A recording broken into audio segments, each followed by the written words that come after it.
and laptop story. Based upon both of your courageous reporting, can you address that?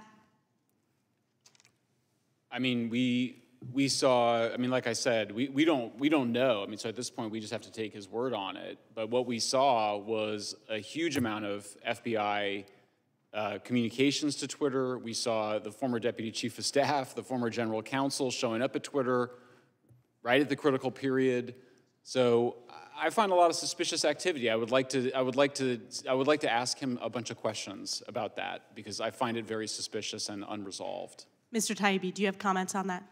We do know that there was a teleporter communication that had 10 documents in it just before the story broke, but we don't know what those documents were, so we can't suppose. Well, I don't take his word for it. We have lots of examples where it has not been, they have not been accurate from that particular agency when it comes to testifying before Congress. So it is our job in this committee to get to the truth, to shine sunlight and transparency for the American people.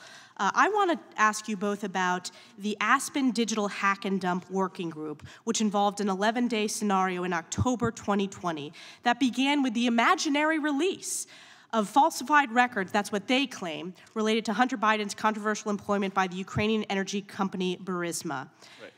This was if they knew, because they did know. So I would like your comments, Mr. Schellenberg. These were the files that you did extensive reporting on about how concerning this is and how this is truly the definition of the weaponization against free speech and suppressing accurate reporting. Yeah, so there's actually two things, and one of them we just discovered recently, which is that there was a Stanford Cyber Policy Institute report which said that, which was in menacing terms, telling journalists that they should abandon the Pentagon principle.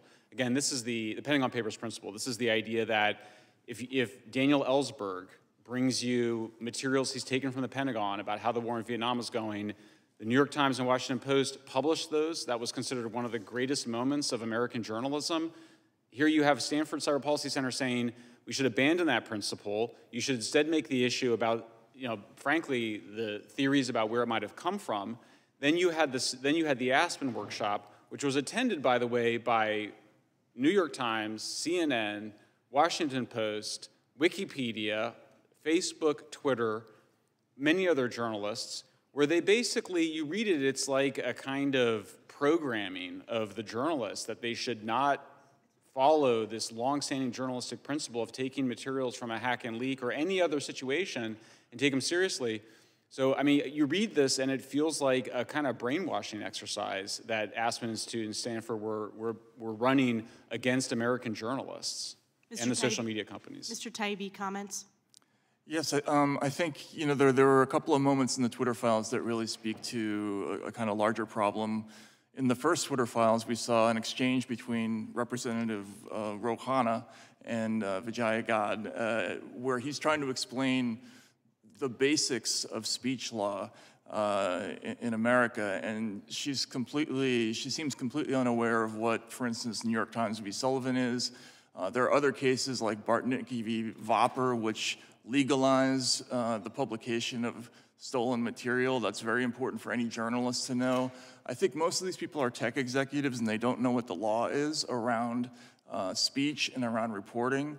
And in this case, and in 2016, you were dealing with true material. There is no basis to restrict the publication of true material, no matter who the source is and how you get it. And journalists have always understood that. And this has never been an issue or a controversial issue until very recently. And by the way, just one quick thing I'll add. That's the exact same strategy of the malinformation, misleading. In other words, they were saying even if the material you think is true, it could lead people to have conclusions that we don't want them to have, and therefore you should change your journalism because of that.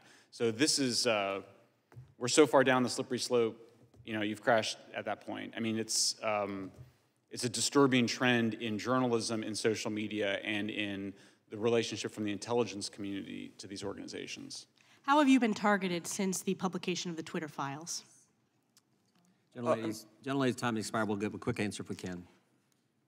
I mean, again, I've known journalists who've suffered real brutal harms in my career. So they've said a lot of nasty things about me on Twitter, but it hasn't been so bad, I would say. The FTC thing is the only thing that's legitimately concerning, and that's not really for my sake. It's more because it's a general problem for journalists everywhere.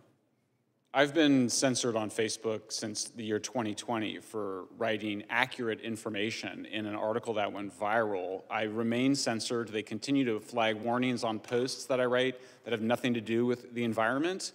And we now know that one of the U.S. government-funded organizations has put out a report that specifically targets me and presents disinformation about my own position on climate change. And so I've got a lot at stake here. Yield back. Mr. Chair.